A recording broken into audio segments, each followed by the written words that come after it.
9th class से पढ़ रही हूँ, उनके साथ जुड़ी हुई हूँ। और हमारी कोचिंग का एटमॉस्फेयर बहुत फ्रेंडली है। यहाँ पर जितने भी डाउट्स क्लियर नहीं होता है सर बार बार बताते हैं आपको। और यहाँ पर सिर्फ पढ़ाई नहीं होती है, लाइफ स्किल्स भी डिस्कस होती है। लाइक आपको बताया जाएगा कि आपको जिस फील्ड में जाना है, जिस स्ट्रीम में जाना है, जिस भी पार्ट में सक्सेस हासिल करनी है वो कैसे करना है, और भी बहुत सारी चीजें आपको सिखाई जाएगी जो पढ़ाई से भी आगे है। मेरा नाम रश्मि परोच है, मैं संस्कार एकेडमी की स्टूडेंट हूँ। मैं 11th में संस्कार एकेडमी ज्वाइन की थी, अभी मैं 12th में हूँ, मेरा ये दूसरा साल है यहाँ पे। मैं अभी मैथ स्ट्रीम में हूँ और मेरा मैथ स्ट्रीम लेने का आइडिया, मोटिव, इंस्पिरेशन सब दीपेश सर है। मेरा पहला मैथ्स फिजिक्स का जो फियर था वो दीपेश सर ने ही दूर किया था। उनकी वजह से ही मेरा मैथ्स की तरफ ध्यान और हुआ और मैंने मैथ्स स्ट्रीम चूज किया। जैसे कोचिंग्स बहुत सारे होते हैं, सेंटर्स होते हैं, सब बहुत अच्छा पढ़ाते हैं, बहुत सारे टीचर्स हैं वो बहुत अच्छा पढ़ाते हैं, लेकिन स्टूडेंट्स को एक्स्ट्रा एफर्ट डालनी होती है अपनी। और यहाँ पे संस्कार एकेडमी ऐसा है कि यहाँ पे हम अपनी एफर्ट डाल रहे हैं लेकिन टीचर्स भी डालते हैं, जिससे हमारा एफर्ट यूजफुल होता है और हमको आगे बहुत काम आता है। यहाँ पे बहुत फ्रेंडली नेचर से पढ़ाया जाता है और एज अ फ्रेंड है हमारे साथ। हमने कभी उनको एज अ सर मतलब है पर उतना नहीं है कि हमको एज अ फ्रेंड लगते हैं। इंस्पिरेशन है हमारी वो, उनकी वजह से हमको आगे क्या चलाते हैं। दीपेश सर आपका बहुत बहुत स्वागत है हमारे कार्यक्रम में। धन्यवाद। आपने कीमती समय निकाला। आप एक ट्यूशन चलाते हैं जी, एक ट्यूशन टीचर भी हैं जी, अच्छे क्वालिफाइड भी हैं जी। आपको कहाँ से लगा कि ट्यूशन चलानी चाहिए या ट्यूशन से ही बड़ा पैसा बनाया जा सकता है, ऐसा कुछ लगा आपको? बड़े पैसे की तो बात नहीं है, लेकिन जो शिक्षा का स्तर हो चला है हमारा, जिस तरीके से जिन परिस्थितियों से मैं गुजरा और जो मेरी शिक्षा में मेरे को रुकावटें महसूस हुई, उसके कारण मैं अपने प्रोफेशन को शिक्षा के रूप में मतलब चूज किया उसको। ऐसी क्या प्रॉब्लम्स आने लगी कि आपने एक जॉब छोड़ करके आप यूपीएससी भी कर सकते थे, आप सीजीपीएससी में भी जा सकते थे, आप गवर्नमेंट नौकरी के लिए भी अप्लाई कर सकते थे या कोशिश कर सकते थे, लगना नहीं लगना वो तो खैर दूसरी बात है, पर ये सारी चीजें आप कर सकते थे। इन सारी चीजों के अलावा भी आपने टीचर बनने का सोच लिया, ऐसी कौन सी परिस्थिति आपके जीवन में? देखिए तो उस समय जो स्थिति चल रही थी, मतलब मेरा परिवार उतना सक्षम नहीं था कि इंजीनियरिंग की फीस उठा सके। और मतलब मेरे को खुद को था कि 12वीं के बाद मेरे को अपने परिवार से कोई मदद नहीं लेनी है, मेरे को जो भी शिक्षा में करना है खुद से करना है, मेरे को अपने पापा से कोई भी पैसे नहीं लेने हैं। तो उस समय ये हुआ, मेरे टाइम पे जीईसी भी खाली था इंजीनियरिंग के टाइम में, लेकिन उस समय जीईसी की फीस थी अराउंड 15,000 रुपए सालाना। तो बात ये हुई, उस टाइम हमारे टाइम में ऑफलाइन काउंसलिंग चलती थी। तो ऑफलाइन काउंसलिंग में होता ये था कि हम लोग को कॉलेजेस में जाके, मतलब पॉलिटेक्निक कॉलेज में काउंसलिंग रहती थी, वहां पे फील्ड में हर कॉलेज के स्टॉल्स लगे रहते थे और वहां पे जाके अपना कॉलेज फाइनल करके अपना कॉलेज फाइनल कराना रहता था। तो हुआ दरअसल ये, मैं वहां पे पहुंचा और वहां पे जो भी एक प्राइवेट कॉलेज थे उन्होंने मेरे को बताया, फी वेवर स्कीम के बारे में बताया कि स्टार्टिंग की हर ब्रांच की जो 6 सीटें रहती हैं तो उनको जो पहले 6 बच्चे उठाते हैं वो फी वेवर में मिलती है, मतलब उनको कोई भी फीस नहीं देनी रहती। तो मेरे को वो 15,000 बचाना ज्यादा अच्छा लगा कि मैं जीईसी छोड़ के यहाँ पे वो 15,000 मेरे बच जाएंगे करके, और मैंने प्राइवेट कॉलेज में एडमिशन लिया। अब वहां जाके मेरे को ये समझ में आया कि जो वहां पे ये वर्ण योग हमारा जो चलता है, SC ST कोटा जो चलता है, कि उसका भी अंदर पेचीदा महत्वपूर्ण रोल था, मतलब उद्देश्य था कि 6 सीटों में से 4 सीटें SC ST वालों के लिए हैं, 2 सीटें ओबीसी और जनरल वालों के लिए हैं, और उसमें मैं मतलब एलिजिबल फिट नहीं बैठा और मेरे को फी वेवर नहीं दी गई। फिर उसके बाद जैसे तैसे मेरी जो अपनी सेविंग्स थी, मैंने 2 सेमेस्टर तो इंजीनियरिंग पूरी की उससे, और तीसरे सेमेस्टर में मेरे पास फीस देने के लिए कुछ पैसे थे नहीं खास। तो मैंने कॉलेज में भी रिक्वेस्ट किया, प्राइवेट कॉलेज था चूंकि, तो उन्होंने मेरे को बोला कि नहीं ये प्राइवेट कॉलेज है, यहाँ पे ऐसा कुछ संभव नहीं है आपको कि नेक्स्ट सेमेस्टर में आप फीस दे सकें, ये दे सकें। तो वो बहुत समय जो था मेरे लिए बहुत कठिन समय था, और जैसे तैसे मेरी इंजीनियरिंग तो हो गई, लेकिन तब से एक मन में था कि जो तकलीफ मैंने झेली है एक इंजीनियरिंग करने के लिए, और वो तकलीफ किसी और को ना हो करके, तो मेरा मेन उद्देश्य जो है वो एक ऐसा कॉलेज खोलना है, एक ऐसा स्कूल खोलना है जिसमें ज्ञान को महत्वपूर्णता दी जाए, जिस बच्चे का मतलब कुछ पढ़ने की इच्छा है उसको महत्वपूर्णता दी जाए, ना कि पैसे को पहला प्राथमिकता दी जाए। मतलब ये सारी चीजें जो आपके साथ हुई, इसी वजह से आपने अपनी कोचिंग खोलने जी। अब देखिए इसमें भी हमने 2 दौर दिए जी। पहला दौर वो देखा जो कोविड के पहले था। जी जी। दूसरा दौर वो देखा जो कोविड के बाद बाद का। जी। कोविड के पहले का दौर, पहले का एटमोस्फियर ये था कि लोग स्कूल जाते थे, कॉलेज जाते थे, और कोविड के बाद का दौर ऐसा आ गया कि लोगों ने ऑनलाइन की तरफ बहुत अट्रैक्ट हुए, बहुत, क्योंकि लोगों के पास खास ऑप्शंस बची नहीं थी। जी। तो इन दोनों चीजों को, एक कोविड के पहले की काल को जी और एक कोविड के बाद के समय को, जी, दोनों को आप किस नजर से देखते हैं? जी देखिए, कोविड के पहले अगर मैं बोलूं तो एक शिक्षक की बहुत बड़ी इज्जत रहती थी, और कोविड के बाद आज हमारी इज्जत कुछ बची नहीं है खास। मतलब ऐसा क्यों?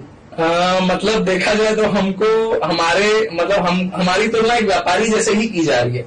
मतलब व्यापार कर ही रहे हैं। जी जी। 5,000 करोड़ का बिजनेस, हाँ। सारे ट्यूशन, नहीं तो बहुत सारी ऐसे अच्छे ट्यूशन वाले भी हैं जो इसको व्यापार के रूप में नहीं देख रहे, जो इसको शिक्षा के रूप में ही देना चाह रहे हैं, जो इसको मतलब अपना बिल्कुल तन मन धन से वो बच्चे को अच्छा करने की कोशिश करने चाह रहे हैं। लेकिन उनको ये जो बड़ी बैनर की कोचिंगें आई हैं उसके चलते जो है थोड़ा सा मतलब दिक्कतें हुई है। मतलब देखा जाए अगर इसमें कि जितने भी बड़े बैनर के कोचिंग आए हैं तो उसके चलते हम लोगों को ज्यादा तकलीफें हुई हैं। ज्यादा तकलीफें मैं कहूं तो इस रूप में मैं बोलूंगा कि हम अच्छे से देना चाह रहे हैं, 100% देना चाह रहे हैं, न्यूनतम फीस में हम देना चाह रहे हैं, लेकिन जो बाकी कोचिंग वाले हैं उनके चलते, जैसे बोलते हैं ना कि आटे के साथ घुन भी पिसता है, उस प्रकार वो हमारी स्थिति हो गई है। हमारा उद्देश्य एक बैच में 15 बच्चे रहता है, 15 बच्चे से हमको 16 बच्चा नहीं चाहिए, 15 बच्चा आगे हमारे पास, हमारा उद्देश्य खत्म है, हम लोग को उससे ज्यादा नहीं चाहिए। हमने इसको कमाई का अपना मेन जरिया नहीं बनाया है। लेकिन होता जनरली ये अब आज की डेट में ये हो रहा है कि पेरेंट्स के दिमाग में हमारी इमेज भी ऐसी बन गई है कि ये तो बहुत कमा रहा है, इनकी तो शुद्ध कमाई है, इनकी तो कोई इन्वेस्टमेंट नहीं है। तो हमारे इस क्षेत्र को भी एक व्यापार की तुलना की जा रही है। कोविड के पहले ये था, पेरेंट्स हमको एक बहुत शिक्षक है, मतलब गुरु की मान्यता दी जाती थी। आज वो गुरु की मान्यता तो छोड़ दीजिए, हमसे ऐसे मोल भाव किया जाता है करके कि जिस प्रकार से मतलब आप सब्जी लेने जा रहे हैं तो सब्जी वाले से मोल भाव होता है, उस प्रकार से हमारे साथ मोल भाव होता है। मतलब आपको नहीं लगता कि ये ब्रांडिंग का एक असर होगा? कहीं ना कहीं आप ब्रांड नहीं बना पा रहे होंगे या बड़े बड़े होर्डिंग नहीं लगा पा रहे होंगे, इसलिए इस तरीके से। क्योंकि बहुत सारे ट्यूशन ऐसे जो 1 लाख की फीस बोलते हैं तो लोग 1 लाख की फीस दे रहे हैं, लोग 2 लाख की फीस बोलते हैं तो 2 लाख 50,000। मतलब शिक्षा का स्तर तो वैसा हो गया कि शिक्षा में भी ब्रांड और नॉन ब्रांड आ चुका है। तो आप कहाँ एग्जिस्ट करते हैं? आप ब्रांड में एग्जिस्ट करते हैं या नॉन ब्रांड में एग्जिस्ट करते हैं? आप एक्चुअल सोचते क्या है एजुकेशन में?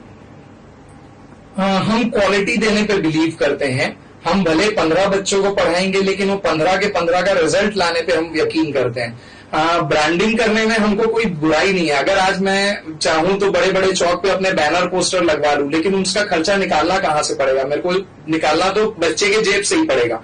तो कहीं ना कहीं अगर मैं वो बच्चे के जेब से निकाल रहा हूं तो मेरे को उसकी फीस बढ़ानी पड़ेगी। तो मेरे पास वो बच्चा नहीं आ सकता है जो सक्षम नहीं है। अभी आज की डेट में अगर मेरे पास निम्न से निम्न वर्ग का भी बच्चा आके पढ़ रहा है तो उसका मेन उद्देश्य, उसका मेन कारण यही है कि मेरी फीस कम है, और अगर वो बड़े बैनर में नहीं जा पा रहा है इसलिए मेरे पास आ रहा है। तो देखा जाए अगर मैं ब्रांड में जाने की कोशिश करूं तो उसके खर्चे मेरे बढ़ेंगे, वो खर्चे मैं बढ़ाऊंगा तो मेरे को।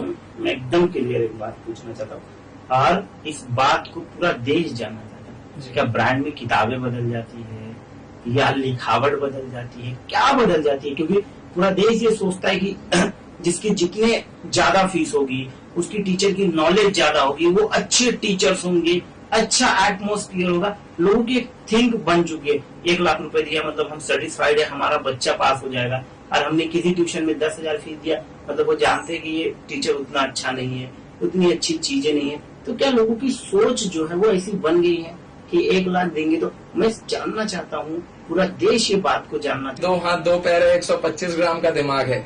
जो बदलता है वो पेरेंट्स की सोच बदलती है। बड़े बैनर में पेरेंट्स का सोच ये रहता है कि ये तो बाहर की कोचिंग है तो यहाँ पे बहुत अच्छा हमको कंटेंट मिलेगा। किताब उन लोग रीप्रिंट करके एमआरपी चेंज करके वही देते हैं जो किताब से हम पढ़ा रहे हैं, जो किताब एनसीईआरटी वालों ने अप्रूव की है, जो रेफरेंस हम यूज कर रहे हैं, उसी रेफरेंस को वो फिर से लिख के अपनी एमआरपी लगा के वही हम उन बच्चों को पढ़ा रहे हैं। तो बदलता तो इसमें कुछ नहीं है, सिर्फ पेरेंट्स की सोच बदलती है, जो मेरा एक अपना अनुमान है। आप कितने साल से पढ़ा रहे हैं? मुझे 13 साल हो गए आज पढ़ाते हुए। 13 साल का अगर एक्सपीरियंस में एक लाइन में आपसे पूछूं, हाँ। तो क्या रहेगा? ऊंची दुकान फीका पकवान। ऊंची दुकान फीका पकवान सबके लिए बोल रहे हैं?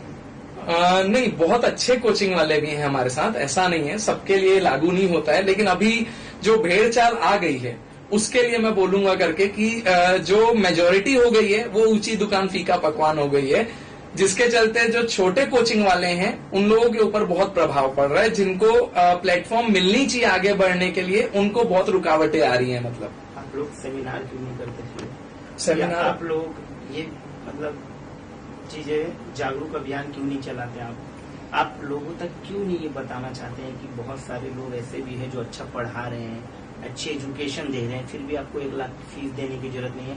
क्योंकि कभी कभी ऐसा भी हुआ है कि महिलाएं या उनके पापा, उनकी मम्मी दूसरों के घरों में बर्तन मांज रहे हैं और वो 50,000 60,000 रुपए बच्चों के लिए फीस ला रहे हैं, इसलिए ला रहे हैं ताकि उनका बच्चे पढ़ करके कुछ न कुछ बन सके।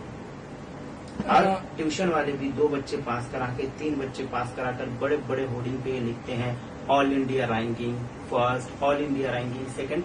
ये एक तरह की मार्केटिंग, एक तरह की पैकेजिंग कि हमने ही बहुत अच्छे बच्चों को पढ़ाया, ये कहाँ तक सही है? ऐसा नहीं है कि हम सेमिनार नहीं करवाए हैं या करवाना नहीं चाहते, हम अप्रोच बहुत जगह करते हैं। हम स्कूल में भी बोलते हैं कि आप हमको निःशुल्क भले पढ़ाने दीजिए, हफ्ते में 1 दिन दीजिए, लेकिन स्कूल में भी ये आ जाता है कि उनको, उनके दिमाग में ये इमेज बनी हुई है कोचिंग वालों के लिए कि हम उनके बच्चे खींचने का प्रयास कर रहे हैं करके। हमको हमारा टारगेट फिक्स है, 15 बच्चे हमारी एक बैच में आ गए, उसके बाद हमको 16वां बच्चा नहीं चाहिए, लेकिन हम उनको ये सिखाना चाह रहे हैं कि पढ़ाया कैसे जाता है, और उस चीज के लिए वो तैयार नहीं है।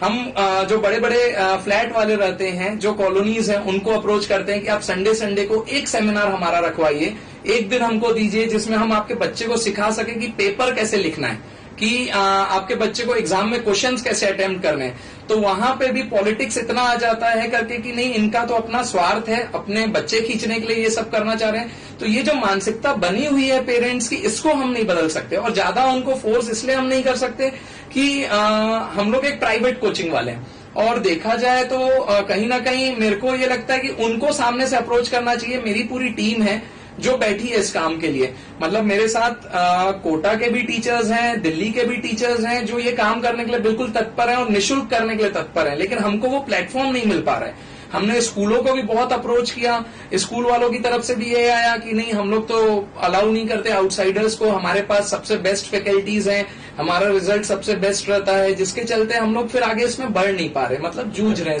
अगर स्कूल के पास बेस्ट फैकल्टीज है, अगर स्कूल के पास बेस्ट टीचर्स हैं, तो फिर बच्चों को ट्यूशन की क्या जरूरत है? मैं साफ समझना चाहता हूँ। देखिए, ये तो आज की डेट में स्कूल की भी फीस कोई कम नहीं है। बिल्कुल बिल्कुल स्कूल की फीस भी बहुत ज्यादा बहुत ज्यादा है। एक पेरेंट्स के ऊपर बहुत लोड पड़ ही रहा है वो स्कूल की फीस का, साथ उनकी ट्यूशन की फीस। बिल्कुल, ट्यूशन स्कूल के साथ साथ एक नई फीस आ गई। हाँ, ट्रांसपोर्टिंग बिल्कुल है, ड्रेस है, किताबें भी हमसे स्टेशनरी है, बहुत सारी चीजें आ गई है। पहले ऐसा था कि हम किताबें कहीं से भी खरीदते, किसी जब हम लोग पढ़ते थे, जब हम लोग एजुकेशन ले रहे थे, तो ऐसा था कि ओपन मार्केट था, आपको पढ़ना हमारे यहाँ। किताबें आप किसी भी दुकान से खरीद ले, कॉपी आप किसी भी दुकान से खरीद ले, पेंसिल आप किसी भी दुकान से खरीद ले। सिर्फ स्कूल में पढ़ाया जाता था, बेचा कुछ नहीं जाता था। अब स्कूल एक शॉप भी बन गया अलग से, ड्रेस की शॉप, मतलब ये ड्रेस सिर्फ पूरे रायपुर में घूम ले या किसी भी सेगमेंट में घूम ले, तो ड्रेस किताबें सिर्फ एक ही जगह मिलनी है पूरे रायपुर में, दूसरी जगह आप खोज भी नहीं खोज पाएंगे। तो ये क्या लगता है कि स्कूल, ट्यूशन, ट्रांसपोर्टिंग, ये सब एक बिजनेस का पार्ट है? बिजनेस का पार्ट इसको बना दिया गया है। शिक्षा तो बहुत सस्ती थी, या मैं कहूँ तो निःशुल्क थी, लेकिन उसको हमने व्यापार बना दिया है पूर्ण रूप से, कि अगर आपको मौजा भी खरीदना है तो वो भी इस दुकान का रहेगा तो ही आपको अलाउ किया जाएगा, अगर दूसरी दुकान का दूसरी कंपनी का लेके आ रहे हैं तो वो भी अलाउ नहीं किया जाएगा। तो इसको व्यापार तो हमने बनाया है, जिसके कारण जो निम्न वर्ग है वो सबसे ज्यादा इससे पीड़ित हो रहा है कि वो ना ढंग से अपने बच्चे को शिक्षित कर पा रहा है, न खर्चे निकाल पा रहा है, मेहनत तो कर रहा है लेकिन बच्चा उस लायक भी नहीं बन पा रहा है। तो अगर मैं इस चीज में कहूं तो सपोर्ट हमको पूरे दोनों को करना पड़ेगा। मतलब यहाँ पे जो पालकगण हैं, जो पेरेंट्स हैं, आप जो स्कूल डालेंगे जी, वो कैसा स्कूल होगा? ट्रांसपोर्टिंग का पैसा लेंगे, स्कूल का पैसा लेंगे, ड्रेस का पैसा लेंगे, या आप सिर्फ और सिर्फ सेवा भाव से स्कूल डालेंगे? देखिए, इस चीज में मैं थोड़ा सा अपना अनुभव शेयर करना चाहूंगा, और जो मेरा एक सपना है स्कूल खोलने का। अगर आपने फालतू पिक्चर देखी होगी, पिक्चर का नाम ही फालतू है, वो ज्यादा लोगों को दिखाई भी नहीं गई है, आप उसको देखिएगा जरूर। मैं हर पेरेंट्स को भी बोलूंगा उसको देखिएगा जरूर। आजकल के जो पेरेंट्स हैं वो थोड़े से क्या हो गए, देखा देखी में चले गए कि पड़ोस में शर्मा जी के बेटे ने इंजीनियरिंग की तो हमको भी अपने बेटे को इंजीनियर बनाना है, इसने डॉक्टरी की तो हमको भी अपने बेटे को डॉक्टर बनाना है, जिसके कारण जो एक्चुअल टैलेंट है बच्चे में वो धीरे धीरे खत्म होते जा रहा है। वो फालतू पिक्चर में वही दिखाया है कि अगर आपने फर्स्ट क्लास का जो रैंक रखा है वो 65% रखा है, कि 65% अगर बच्चे का आ रहा है तो वो फर्स्ट डिवीजन पास है, अगर 65 से कम आ रहा है तो वो सेकेंड डिवीजन में या फेल माना जाएगा। जितनी भी कंपनीज है वो जॉब सिर्फ उनको देती है जिसका फर्स्ट डिवीजन है, जिसका 65% आया है, उसके नीचे वालों को वो जॉब नहीं दे रही है। तो इससे बेस्ट है आप पासिंग मार्क्स ही 65 रख दीजिए, कि अगर वो बच्चा उतनी मेहनत कर रहा है, 65 ला रहा है, उसको जॉब जब 65% के बाद ही मिलनी है तो उसको पास ही उतने पे कीजिए ना, उसके नीचे फेल कर दीजिए उसको, तो वो बच्चा और मेहनत करेगा। और दूसरी चीज, जो बच्चे में हुनर है, हर बच्चे में पैदाइशी एक गुण रहता है, तो हम उस गुण को मार के एक नए गुण को उसमें पैदा करने की कोशिश कर रहे हैं, जिसमें वो बच्चा बहुत ज्यादा संघर्ष कर रहे हैं। तो हर बच्चे में अपनी एक क्वालिटी है, अगर उस क्वालिटी पे वो फोकस करता है, उस क्वालिटी के लिए उसको आगे बढ़ाया जाता है, तो वो बच्चा बहुत जल्दी आगे बढ़ता है। तो मैं जो स्कूल खोलना चाहता हूं या जो बनाना चाहता हूं वो ये वैल्यू बेस्ड स्कूल रहेगा। इसमें फीस ऐसा रहेगा कि जो फीस सिर्फ उस कोर्स के लिए खर्चे की रहेगी, मतलब यानी जितना हम लोग को मटेरियल लग रहा है वो सारी चीजें ट्रांसपेरेंट रहेगी। और मैं आज भी अपने कोचिंग में भी ये चीज करता हूं, अगर बच्चों को कोई टूर पे लेके जा रहा हूं, छोटे मोटे पिकनिक पे लेके जा रहा हूं, तो उसका सारा मैनेजमेंट मैं अपने बच्चों को देता हूं कि बेटा तुम बस का पता करो। एक बच्चे को मैंने बस का काम दे दिया, एक बच्चे को मैंने खाने पीने का काम दे दिया, एक बच्चे को मैंने टिकट्स का काम दे दिया कि ये पता करो कितना खर्चा आ रहा है, टोटल करो कितने बच्चे जा रहे हैं, उससे डिवाइड करो। जो पैसा बचता है उसके बाद भी या तो फिर हम लोग कोई छोटा मोटा पार्टी कर लेंगे या मूवी लेके चले जाएंगे, हम लोग वैसा उसको खर्चा करते हैं। तो बच्चा भी संतुष्ट रहता है कि हमको पूरी चीजें सीखने को भी मिली, मैनेजमेंट भी बहुत कुछ सीखता है बच्चा, और सारी चीजें बहुत अरेंज्ड मैनर से होती हैं देखा जाए तो मैं वही बोलना चाहूंगा कि मेरे स्कूल का ऐसा नहीं है कि इतना लाख मेरी फीस रहेगी। मेरा मेन उद्देश्य है कि वो जो बच्चे के अंदर में जो टैलेंट है उसको उभार के लाना। वो बच्चा जिस दिन लाइफ में सेट हो जाएगा उसके बाद मेरे को यकीन है अपने स्कूल के लिए वो जरूर कुछ ना कुछ करेगा करके। तो अगर मैं उस बच्चे को वहां तक पहुंचा सकता हूं, जो उसके में क्वालिटी है वो उभार सकता हूं, तो मैं उस स्कूल को ज्यादा फोकस करना चाहता हूं, खोलना चाहता हूं। सबसे बड़ी बात कि कोई एक ऐसी घटना जो पेरेंट्स से हुई हो, बच्चों से हुई है, या कोई ऐसी मेमोरी जो जब आपने बहुत पढ़ाया हो, किसी बच्चे को नहीं समझ में आया हो, ये शेयर करना चाहते हैं? नहीं समझ में आया हो मतलब मैं समझ नहीं पाऊंगा। जैसे आपने कोई मैथमेटिक्स पढ़ाया, जी जी, कभी आपने फिजिक्स पढ़ाया जी, कभी आपने केमिस्ट्री पढ़ाया, हाँ, कभी आपने बायोलॉजी पढ़ाया जी, ऐसी कोई घटना जिसमें हाँ, बच्चे को बहुत देर लगी हो समझने में, या कोई ऐसा बच्चा जिसकी आदतें, जिसकी शरारतें हमें याद रहती है, तो वो जानना चाहते हैं? नहीं, वो तो बहुत सारी रहती हैं ऐसे तो, क्योंकि हाँ हर बच्चे का अपना अपना स्तर रहता है, और अक्सर होता क्या है हम लोग कभी कभार थोड़ी स्पीड ज्यादा में चलते हैं तो वो बच्चा थोड़ा स्लो लर्नर रहता है तो उसको समझ नहीं आता है। तो बहुत बार ये चीजें होती हैं करके कि बच्चा हाँ तो कर दिया, लेकिन टेस्ट में जब नंबर आया तो उसका कुछ आया नहीं। तो एक दो बार हुआ है, जैसे एक बच्चे के साथ ही हुआ था पिछले साल ही, 9th क्लास का बच्चा है वो, तो उसको मैंने फिजिक्स में एक वर्क पढ़ाया कि वर्क किसको बोलते हैं हम, तो उस बच्चे ने हाँ कर दिया। जब मेरी टेस्ट हुई उसमें मेरा एक क्वेश्चन था डिफाइन वर्क, तो उसमें उस बच्चे का था आंसर था कि whenever the sir give us the homework and we do it, it is known as work. तो ये बहुत सारी ऐसी हंसी मजाक वाली चीजें रहती हैं जिसमें बच्चे हमको मतलब हंसने में मजबूर कर देते हैं। ऐसी बहुत सारी हरकतें होती रहती हैं। बहुत बार ये होता है करके कि जो प्लस माइनस की गलतियां रहती है, मतलब वो बच्चा 12th क्लास में पहुंचने के बाद बच्चे बोलते हैं mathematics is too hard, mathematics is too difficult, mathematics से तो डर लगता है। जबकि दुनिया में मुझे ऐसा लगता है कि मैथमेटिक्स ऐसा सब्जेक्ट है जिसमें 2+2, तो वो खुद बोल रहा है मैथमेटिक्स की मुझे जोड़ो। बहुत सारे ऐसे सब्जेक्ट्स हैं, बहुत सारे ऐसी चीजें हैं जिसको लेकर के हम चीजें कर सकते हैं। तो क्या सही में मैथमेटिक्स उतना हार्ड है जितना लोग सोचते हैं, या उतना हार्ड नहीं है? इस चीज में मैं सबसे बड़ा एग्जाम्पल मैं खुद को बोलूंगा। 6th क्लास में मेरे को मैथमेटिक्स में सप्ली आई थी और 12th में मेरे को मैथमेटिक्स में 97 नंबर मिले थे। आज मैं बच्चों को गणित पढ़ा रहा हूँ। तो ऐसा कुछ नहीं है कि मैथमेटिक्स हार्ड है। मेरा 6th क्लास में मेरे पेरेंट्स ने स्कूल चेंज किया था। 5वीं तक मैं सेंट पॉल में पढ़ा था। 6वीं से मेरे को MGM स्कूल में एडमिशन दिलाया था मेरे पापा ने, सिर्फ इसलिए क्योंकि मैं अच्छी इंग्लिश नहीं बोल पाता था। तो वहां पे मेरे को एक मैम मिली, आनंदिता घोष नाम है उनका, BSS स्कूल की प्रिंसिपल है आज वो। तो उनका ये था, मतलब मैं उस स्कूल में जाके बहुत ज्यादा फंस गया था, ऐसा लगता था मेरे को, क्योंकि वो मेरे घर से बहुत दूर था और मैं अपने माता पिता से बहुत जुड़ा हुआ हूँ। मेरे को बहुत होम सिकनेस था उस टाइम। घर से दूर जाता था मैं। कटोरा तालाब में मेरा घर है, गायत्री नगर में वो स्कूल है। बस से जाता था, 1 घंटा बस लेती थी, तो मेरे को लगता था मैं बहुत दूर आ गया हूँ अपने मम्मी पापा से और मेरे को पता नहीं कोई यहाँ पे आएगा मेरे पास कि नहीं आएगा। तो उस टाइम मैं बहुत होम सिक था, तो मैं रोता रहता था, कुछ पढ़ता नहीं था। तो मैं वहां जाके बिल्कुल पढ़ाई छोड़ दिया था। पीछे की बेंच बैक बेंचर बन चुका था मैं। अब वहां पे ये हुआ, एक वो मैम थी, वो मेरा इंग्लिश लेती थी, आनंदिता घोष मैम। एक बार उन्होंने मेरे को, मेरा उस टाइम रिकॉर्ड बन गया था, मेरा हर टेस्ट में 0 मिलता था। मेरे को 0 के ऊपर 1 नंबर भी नहीं मिलता था, पूरी कोरी छोड़ता था मैं टेस्ट। तो वो मैम ने एक बार क्या किया, मेरी कोरी कॉपी में मेरे को 20 आउट ऑफ 20 दिया। तो उसके बाद हुआ ये, मैं लेके गया कॉपी मैम के पास कि मैम आपने मेरे को गलत नंबर दिए हैं, मैंने कुछ भी नहीं लिखा है, आपने मेरे को 20 दिया है। तो मैम बोली नहीं बेटा, मैंने सही नंबर दिए और तुम इतना डिजर्व करते हो। अब उसके बाद मेरे को शर्म आने लग गई कि मैं फोकट के नंबर खा रहा हूं करके। अब उसके बाद ये हो गया, मैंने इंग्लिश पढ़ना शुरू किया उनके कारण। तो मेरी ये स्थिति थी क्लास 6 में, जब मेरा मैथमेटिक्स का भी पेपर था, उस दिन भी मैं इंग्लिश पढ़ रहा था। क्यों? क्योंकि मैं उस मैम को इम्प्रेस करना चाहता था कि मैं पढ़ रहा हूं करके। 6th क्लास का रिजल्ट आया, मेरे को मैथमेटिक्स में सप्ली आई, सप्ली देके मैं पास हो गया। ऐसा करता करता चला और 10th में मैं फर्स्ट टाइम टॉप 5 में आया था अपने स्कूल में। 80% आए थे मेरे क्लास 10th में और टॉप 5 में आया था। तो जब मैं फॉर्म फिल करने गया 11th-12th का, तो वहां पर वो मैम ही खड़ी हुई थी। उस टाइम उनका पैर में फ्रैक्चर हुआ था। तो वो मेरे को देखी, बोली बेटा तुम कौन सा सब्जेक्ट ले रहे हो? मैं बोला मैम PCM ले रहा हूं मैं। तो बोली नहीं गलत, तुम इधर आओ बाहर मेरे साथ। तो मैं बाहर गया उनके साथ। बोली बेटा फिजिक्स तुम्हारा मैं ही पढ़ाऊंगी, एक शर्त पे तुमको मैं अलाउ करूंगी कि ये PCM लेने के लिए, कि तुम जिस इमेज के साथ एडमिशन लिए हो उस इमेज से तुम बाहर नहीं निकलोगे स्कूल से तभी। तो मैं प्रॉमिस तो कर दिया मैम को कि हाँ मैम मैं पढ़ूंगा। अब अंदर से वो भी था, क्योंकि उनको मैं अपनी माँ के रूप में मानता हूँ, दूसरी माँ है मेरे लिए वो। तो अब ये हुआ, मैं पूरा शुरू से पढ़ना शुरू किया। 11th में टॉप किया, 12th में 91% आए मेरे। तो ये जो बोला जाता है मैथमेटिक्स टफ है, और मैंने कोई ट्यूशन कोई कोचिंग नहीं ली थी उस टाइम, इतना ट्यूशन कोचिंग का क्रेज भी नहीं था।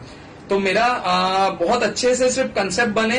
10th तक जो था मैंने पूरा बहुत अच्छे से मेहनत की और उसके बाद बहुत लोगों का, मेरे माता पिता का, मेरे परिवार वालों का बहुत सहयोग था और मेरे को ऐसा कहीं नहीं लगा कि मैथमेटिक्स टफ है। कंसेप्ट अगर बच्चा बना लेता है तो उसके बाद कहीं कोई दिक्कत नहीं आती। जो तारे जमीन पे आमिर खान का रोल था। आपने कीमती समय और बहुत सारी बातें हमसे शेयर की। देश देख रहा है और अवश्य ये देखेगा कि आप शिक्षा के स्तर को कहाँ तक ले जा पाते हैं, शिक्षा की जो रूह है क्या उसको बचा पाते हैं, ये देखना बहुत जरूरी होगा। हमारी बात कामयाबी की टीम की तरफ से, सभी दर्शकों की तरफ से आपका बहुत बहुत धन्यवाद।